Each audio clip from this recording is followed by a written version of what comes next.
बहुत समय पहले की बात है। जंगल के पास एक पहाड़ की ऊंची चोटी पर एक बाज रहता था। वो बाज अक्सर आसपास के खरगोशों का शिकार कर अपना पेट आसानी से भर लेता था। पहाड़ की तराई में बरगद के पेड़ पर एक कौवा भी अपना घोंसला बनाकर रहता था, लेकिन वो कौवा बड़ा ही चालाक और धूर्त था। वो हमेशा इसी प्रयास में लगा रहता था कि बिना मेहनत किए ही उसे आसानी से खाना मिल जाए। पेड़ के आसपास जो खरगोश रहते थे, उससे वो अक्सर बाज का शिकार होते रहता था। जब भी खरगोश बाहर आते तो बाज ऊंची उड़ान भरता और एकाध खरगोश को उठाकर ले जाता। रोज ये देखते देखते एक दिन कौवे ने सोचा कि यूं तो ये चालाक खरगोश मेरे हाथ नहीं आने वाले हैं, लेकिन अगर इनका नर्म और स्वादिष्ट मांस खाना है, मुझे भी बाज की तरह करना होगा।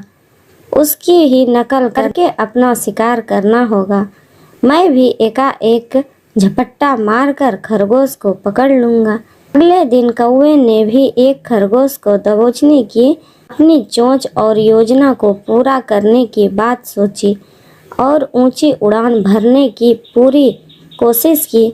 फिर उसने जैसे ही खरगोश को देखा तो बाज की तरह तेज रफ्तार से झपटा मारा, लेकिन कौवा तो आखिर कौवा ही था।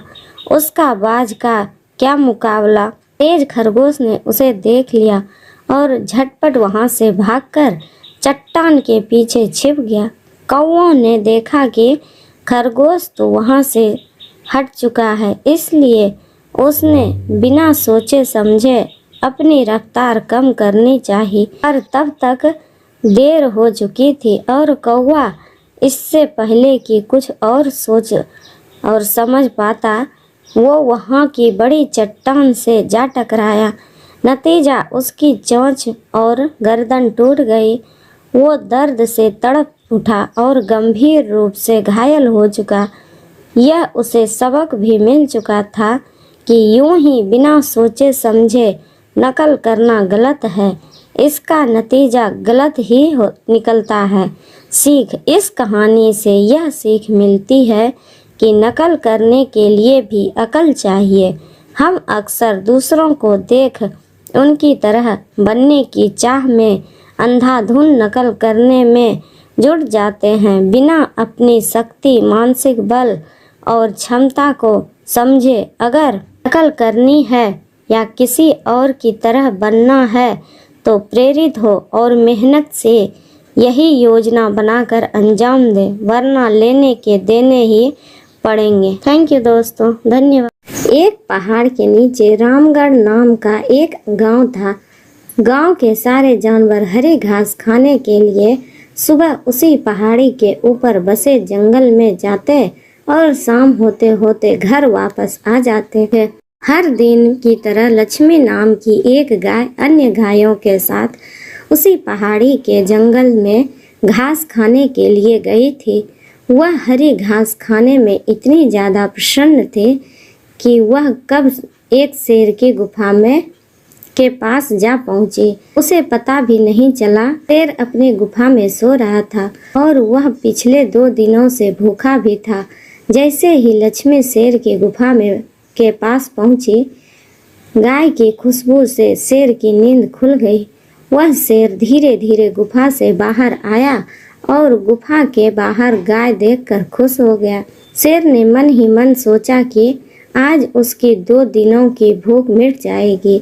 वह इस तंदुरुस्त गाय का ताज़ा मांस खाएगा और यह सोचकर उसने एक तेज दहाड़ लगाई।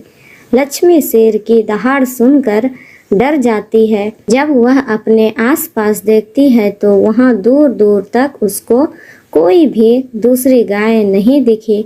जब वह हिम्मत करके पीछे मुड़ी तो उसे सामने शेर खड़ा हुआ दिखाई दिया। उस शेर ने लक्ष्मी को देखकर फिर से दहाड़ लगाई और लक्ष्मी से कहा, मुझे 2 दिनों से कोई शिकार नहीं मिला था। मैं भूखा था, शायद इसलिए भगवान ने मेरा पेट भरने के लिए तुझे मेरे यहाँ पर भेजा है। आज मैं तुझे खाकर अपनी भूख मिटा लूँगा। शेर की बात सुनकर लक्ष्मी डर जाती है।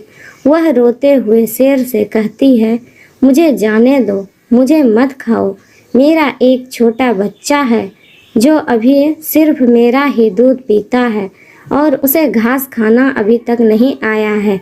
लक्ष्मी की बात सुनकर शेर हंसते हुए कहता है, तो क्या मैं अपने हाथ में आए शिकार को ऐसे ही जाने दूं? मैं तो आज तुझे खाकर अपनी 2 दिनों की भूख मिटाऊंगा।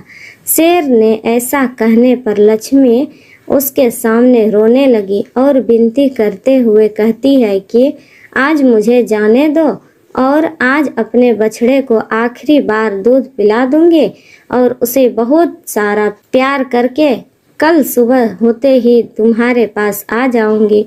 फिर तुम मुझे खा लेना और अपना भूखा पेट भर लेना।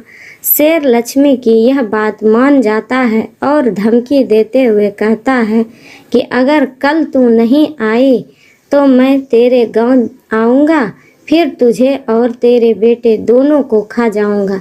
लक्ष्मी शेर की यह बात सुनकर खुश हो जाती है और शेर को अपना वचन देकर गांव वापस चली जाती है। यहाँ से वह सीधे अपने बछड़े के पास जाती है, उसे दूध पिलाती है और बहुत सारा प्यार करती है। फिर बछड़े को शेर के साथ हुई सारी घटना बताती है और कहती है कि उसे अब अपना ख्याल खुद ही रखना होगा। वह कल सुबह होते ही अपना वचन पूरा करने के लिए शेर के पास चली जाएगी। अपनी माँ की बातें सुनकर बछड़ा रोने लगा। दूसरे दिन सुबह होते ही लक्ष्मी जंगल की तरफ निकल जाती है और शेर की गुफा के सामने पहुंचकर शेर से कहती है, अपने वचन के अनुसार मैं तुम्हारे पास आ गई हूँ, अब तुम मुझे खा सकते हो। गाय की आवाज़ सुनकर शेर अपने गुफा से बाहर निकलकर आता है और भगवान के अवतार में प्रकट होते हैं। वह लक्ष्मी से कहते हैं, मैं तो बस तुम्हारी परीक्षा ले रहा था, तुम अपने वचन की पक्की हो। मैं इससे बहुत प्रसन्न हुआ।